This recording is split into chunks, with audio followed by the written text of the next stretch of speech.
Olá pessoal, vamos falar agora da advocacia pública, que está nos artigos 131 e 132 aí da nossa Constituição da República.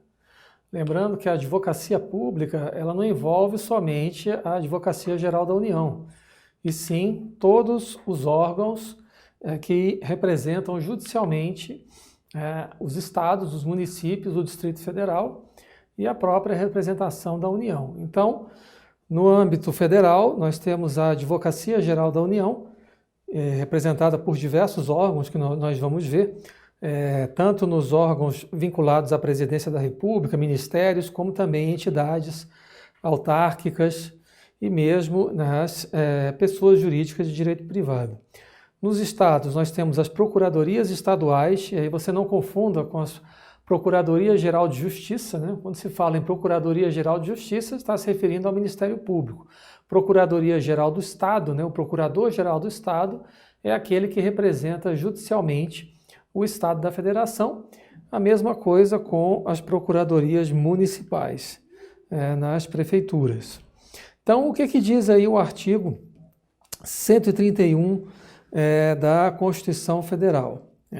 Que cabe à Advocacia Geral da União a representação judicial e extrajudicial dos órgãos e entidades dos três poderes da União, da República.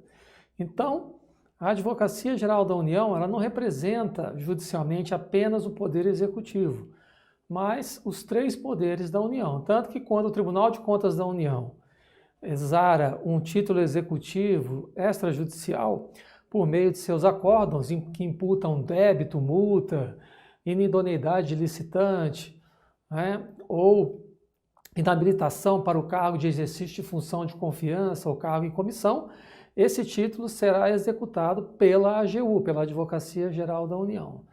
Mas a Advocacia Geral da União, ela não realiza a consultoria jurídica e o assessoramento jurídico dos demais poderes, apenas do Poder Executivo. Então, representação judicial, os três poderes da União compete à AGU. Assessoramento e consultoria jurídica, pareceres jurídicos, assessoria, isso é feito somente em relação ao Poder Executivo.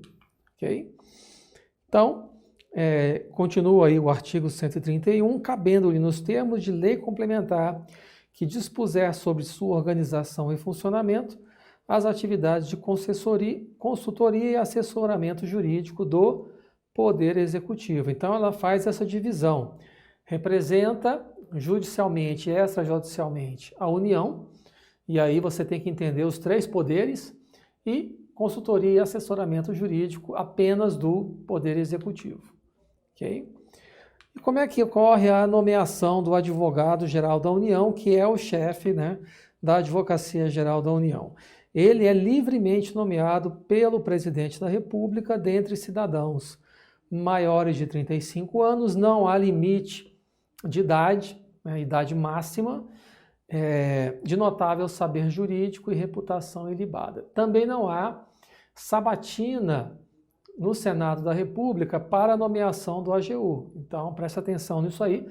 Não existe a famosa sabatina prevista lá no artigo 52 para diversas autoridades, diretores do Banco Central, o Procurador-Geral da República, ministros do Tribunal de Contas da União. No caso do AGU, ele é de livre nomeação do Presidente da República, bastando atender aos requisitos constitucionais de notável saber jurídico e reputação ilibada.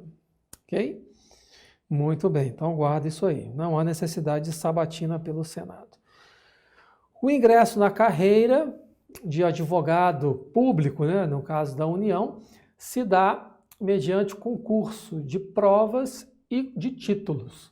Então, sempre você ouvir falar aí de concurso público para a AGU, você tem aí o concurso para nomeação na carreira de advogado público. Perceba também que o presidente não é obrigado a nomear o AGU dentre integrantes da carreira, muito embora na maior parte das vezes isso tem acontecido, por tradição, a Constituição não obriga que o presidente nomeie o advogado-geral da União dentre integrantes da carreira da advocacia pública. Ok? No caso dos estados, é um pouquinho diferente. Os procuradores dos estados e do Distrito Federal, organizados em carreira, o ingresso também depende de concurso público de provas e títulos, com a participação da OAB em todas as fases, exercerão a representação judicial e a consultoria jurídica das respectivas unidades federadas. E aí o parágrafo único fala na estabilidade, que é adquirida após 3 anos de efetivo exercício, mediante avaliação de desempenho, relatório circunstanciado das corregedorias. Ué, Jean, mas a Constituição foi silente no artigo 131. Então, os advogados públicos também da União não adquirem estabilidade? Adquirem. O fato da Constituição ter sido silente não afasta a extensão desse artigo também para os advogados públicos da União. Então, eles também adquirem estabilidade após 3 anos de efetivo exercício, né, e após a confirmação por comissão de avaliação de desempenho, especialmente instituída para essa finalidade, que é a mesma regra dos servidores públicos em geral, lá do artigo 41, ok? Bom, exercício da advocacia da União não é permitido o exercício da advocacia pelos AGUs, pelos advogados gerais da União, né? Até porque não é essa, nem a própria lei complementar veda isso aí, né? E no caso dos estados, o Supremo decidiu que cada estado pode conformar livremente a possibilidade ou não dos procuradores dos estados exercerem. Aqui no Distrito Federal, por exemplo, o procurador do estado pode exercer a advocacia em paralelo com a advocacia pública. Logicamente que não, desde que não haja conflito de interesse e também a compatibilidade de horário. Nesse sentido, o Supremo decidiu, no agravo regimental, no recurso extraordinário, né, com agravo 646761, o relator Gilmar Ferreira Mendes. Então, as constituições estaduais, nesse caso, não estão sujeitas à orientação expressa da Constituição Federal sobre o tema. Ou seja, os advogados da União não podem exercer a advocacia fora das atribuições do munus público que eles exercem. No caso dos advogados públicos dos estados e do Distrito Federal, isso fica ao alvedrio do Estado, né, de legislar sobre essa possibilidade. Então, eles não são obrigados a seguir. O princípio da simetria constitucional não se aplica neste caso por expressa disposição do Supremo Tribunal Federal. Responsabilização do parecerista. Pode um parecer de um advogado público, né, parecer emitido, ele pode ser responsabilizado por uma emissão de um parecer? Por exemplo, um parecer que chancela a realização de um processo de licitação, uma adesão à ata de registro de preço, realização de um pregão eletrônico, mais lá na frente vai se ver que aquele processo estava viciado na sua origem, ou houve conluio entre os licitantes, ou o plano de trabalho, ou os requisitos de habilitação feriam as normas de isonomia e equidade dos licitantes. Pode o parecerista jurídico que deu aval àquela minuta de contrato da licitação ser responsabilizado? Então, o Supremo disse que, salvo demonstração de culpa ou erro grosseiro, né, erro também chamado de erro teratológico, submetido às instâncias administrativas, disciplinares ou jurisdicionais próprias, não cabe a responsabilização do advogado público pelo conteúdo do seu parecer de natureza meramente opinativa. Veja que há um parecer de natureza vinculante também. Então, o parecer de natureza meramente opinativa, a não ser que seja manifestamente teratológico, que salta aos olhos a ilegalidade ou a desvirtuamento legal daquele parecer, o parecerista não poderá ser responsabilizado, por exemplo, solidariamente com o gestor, né, que elaborou, que sugeriu ou que encomendou aquele parecer. No caso do parecer vinculante, em que o gestor é obrigado a seguir o parecer, aí essa essa sindicância do parecer, da adequação do parecer à legalidade, ela é feita de uma forma mais apertada, de forma mais criteriosa, não é? Então, no caso do parecer meramente opinativo, somente aquele parecer manifestamente teratológico é que suscita a responsabilização do parecerista, do advogado público, do representante da Procuradoria Federal. Ok? Escolha do Procurador-Geral do Estado e a sua destituição. Bom, também é de livre nomeação e exoneração do governador do Estado, que pode escolher o procurador dentre membros da carreira ou não, como acontece no caso do AGU. Né? Então é igual ao caso do AGU. Mostra-se harmônico com a Constituição Federal, o preceito da Casa Estadual, prevendo a escolha do Procurador-Geral do Estado dentre os integrantes da carreira. Então ele pode fazer isso também, né, a escolha do Procurador-Geral dentre os integrantes da carreira. Ok? Muito bem. Adiante. O AGU ele é obrigado a defender o ato impugnado, isso a gente vai estudar lá no controle de concentrado de constitucionalidade. Mas eu já adianto a você que a jurisprudência tradicional do Supremo afirmava que o advogado-geral da União é obrigado a defender a norma impugnada por meio de uma ação, por exemplo, ação direta de inconstitucionalidade. Ação declaratória de constitucionalidade em que se busca confirmar a validade daquele texto legal, não há necessidade de manifestação do AGU, pois não há texto a ser defendido. A própria manifestação, a própria ação tende a buscar a legitimidade daquele texto legal. Mas no caso da ação direta, a jurisprudência tradicional do Supremo era no sentido de que o AGU era obrigado a defender a norma. Depois o Supremo migrou para o entendimento de que, se o STF já se pronunciou pela inconstitucionalidade daquele texto legal, o AGU não está obrigado a defender uma norma manifestamente inconstitucional. E depois foi mais adiante ainda, na questão de ordem, não é? Da ADI 3916, ele foi mais adiante. Então você vê lá os votos vencedores, né, do ministro Gilmar Mendes, da ministra Carmen Lúcia, não é, do ministro César Peluso e do ministro Eros Grau, afirmando que o AGU ele tem liberdade para se manifestar. Ele não está vinculado necessariamente à defesa da norma. Se ele entender que aquela norma, por exemplo, fere os interesses da União, ele não vai ser obrigado. Né? Seria uma incongruência lógica, uma norma editada uma norma federal editada que fere os interesses da própria União, o advogado-geral da União vai lá defender essa norma. Então, o que é que essa questão de ordem na ADI 3916 afirmou? Rejeitou a questão para afastar a determinação ao advogado-geral da União para que apresentasse a defesa da lei impugnada. Ele pode simplesmente se negar a defender. O ministro Marco Aurélio, até hoje ele mantém a posição restrita de que o texto legal, o texto constitucional deve ser interpretado na sua literalidade. E o ministro Carlos Aires Brito, nessa ADI 3916, ele falou: olha, ministro Marco Aurélio, eu conheço a sua posição, mas eu acho que além da literalidade nós temos que buscar a teleologia da norma, a finalidade da norma, uma interpretação sistemática para permitir ao advogado-geral da União que ele tenha liberdade de não defender a norma. Então, já havia,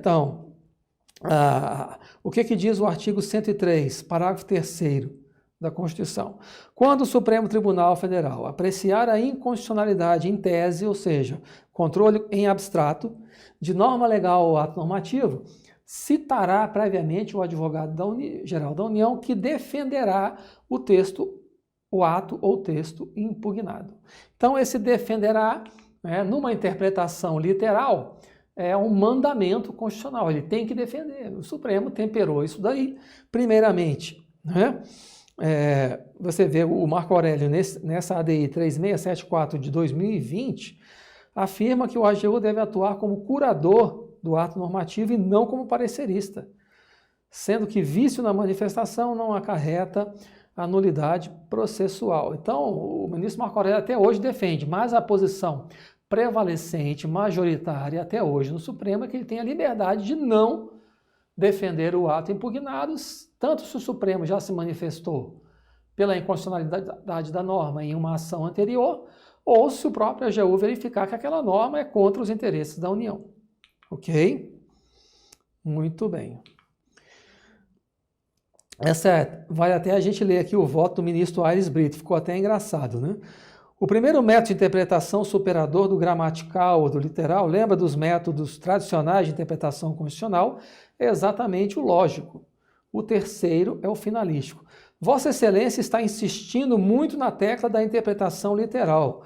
Não é que a carapuça esteja entrando, mas devo dar a resposta. O ponto de arremate é o sistemático. Por isso, peço vênia ao ministro Marco Aurélio para resolver a questão de ordem, no sentido de interpretar esse texto como satisfeito com a oportunidade de manifestação nos autos dada ao advogado-geral da União. Então, basta dar a oportunidade aos autos para que o AGU se manifeste. Ele não está obrigado a se manifestar pela constitucionalidade. Ok? Muito bem. Autonomia, né? A Advocacia Geral da União e as Procuradorias Gerais são órgãos vinculados ao Poder Executivo, então eles não detêm autonomia orçamentária, financeira e administrativa. Todo projeto de lei que vai tratar de cargos, de criação de cargos, modificação do sistema de remuneração, concurso público, regras de funcionamento, tudo isso tem origem no Poder Executivo. O presidente da República é que detém, não é, a prerrogativa de iniciar. Diferentemente da Defensoria Pública, que hoje detém autonomia administrativa e financeira, diferentemente do Ministério Público, que detém autonomia administrativa e financeira, diferentemente do Poder Judiciário. Então, a advocacia pública, tanto na União como nos estados, não detém essa configuração de autonomia. E os órgãos da AGU, que eu falei para vocês, é importante você dar uma lida na Lei Complementar 73 de 1993 e na Lei 10.480 de 2002, que dispõe sobre o quadro de pessoal. Então você tem a Advocacia Geral da União, que presta atividade consultiva ao presidente e representa a União perante o STF. Você tem a Consultoria Geral da União, responsável por prestar assessoria e consultoria jurídica aos órgãos do Poder Executivo. Você tem as consultorias jurídicas da União nos estados, porque a União tem órgão nos estados, você tem FUNASA, você tem representação do Ministério da Economia, da antigo Ministério do Trabalho, as Secretarias do Trabalho, da Previdência, não é?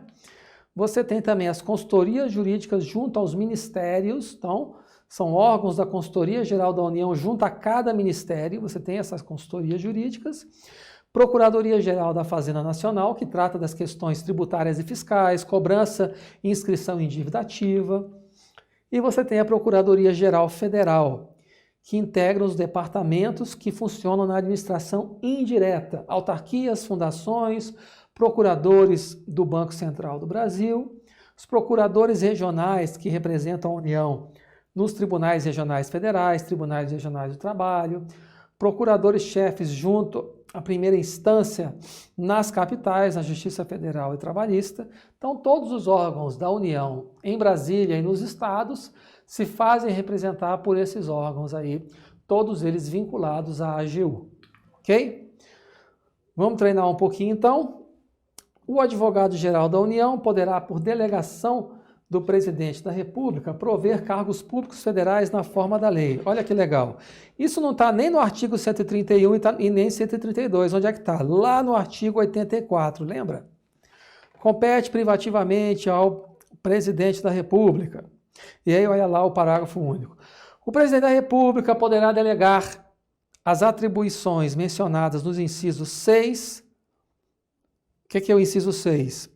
Dispor mediante decreto sobre extinção de funções ou cargos públicos, organização e funcionamento da administração federal, quando não implicar aumento de despesa. Então, extinção e criação de órgãos públicos e prover também os cargos públicos. Poderá delegar, parágrafo único, aos ministros de Estado, ao Procurador-Geral da República ou ao Advogado-Geral da União. Né? Então, você tem olha o inciso 25 aí. Prover e extinguir os cargos públicos federais na forma da lei. Então, inciso 25, primeira parte. Prover, não extinguir. Extinguir, não. Eu não posso delegar ao AGU, mas o provimento do cargo, feito concurso público, aprovado em concurso público, foi publicado o edital de nomeação, tudo, o AGU pode receber essa delegação do presidente da República para prover cargos públicos por força do parágrafo único do artigo 84 da Constituição. Outra questão é de 2019, advogado que emerge. A Advocacia Geral da União tem por chefe o AGU, de livre nomeação do presidente da República, dentre cidadãos maiores de 35 anos, de notável saber jurídico e reputação ilibada, é o que diz o artigo 131 da Constituição. Não tem muito como a prova inventar. No processo da ação declaratória, sublinha aí a ação declaratória, não é ação de inconstitucionalidade, em que eu busco a declaração de constitucionalidade por visar a preservação da presunção de constitucionalidade do ato normativo. Imprescindível é que o advogado atue como curador dessa mesma presunção? É imprescindível? É necessário? Não. Né? Porque se aqui eu busco o quê? Eu busco a declaração da validade da norma. Se o autor da ação já está buscando em tese a declaração de validade da norma, não precisa o AGU se manifestar novamente por essa validade. O AGU ele só vai se manifestar na ação de inconstitucionalidade, direta de inconstitucionalidade, ou de inconstitucionalidade por omissão também. Ou ainda na ADPF, ele também poderá se manifestar, na arguição de descumprimento de preceito fundamental, regida pela Lei 9882 de 99. A Lei 9868, 9868 de 1999, rege a ação direta de inconstitucionalidade, a ação declaratória e a ação de omissão. Ação de constitucionalidade por omissão.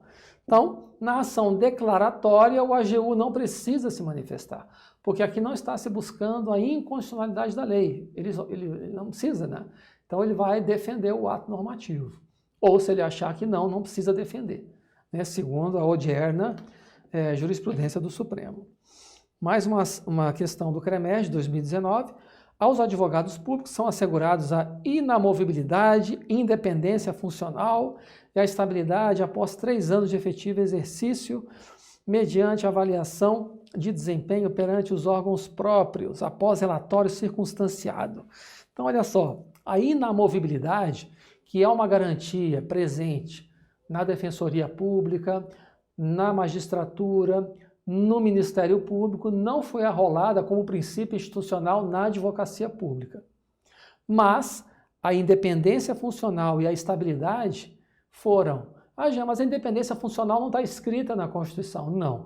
Isso foi uma construção jurisprudencial do Supremo que deu uma interpretação conforme ao artigo 131 da Constituição, né, para assegurar o princípio da independência funcional também aos membros da advocacia pública. Né? Da advocacia pública. Estabilidade após 3 anos, ela se estende, né, tanto para os advogados dos estados, e aí o artigo 132 é explícito, quanto aos advogados públicos da União, em que o artigo 132 ele não é explícito, mas se estende também por construção jurisprudencial. Errado, então, por conta da inamovibilidade que não foi estendida aos advogados públicos. Bom, aí como eu falei, olha, analista jurídico da Procuradoria-Geral do DF. O advogado público, como função essencial à justiça, tem reconhecimento do Supremo acerca de sua independência funcional relativamente ao exercício da representação judicial ou extrajudicial do ente público a que está vinculado, certíssimo, foi o que nós discutimos aqui agora. Próximo bloco nós vamos discutir e falar sobre a Defensoria Pública.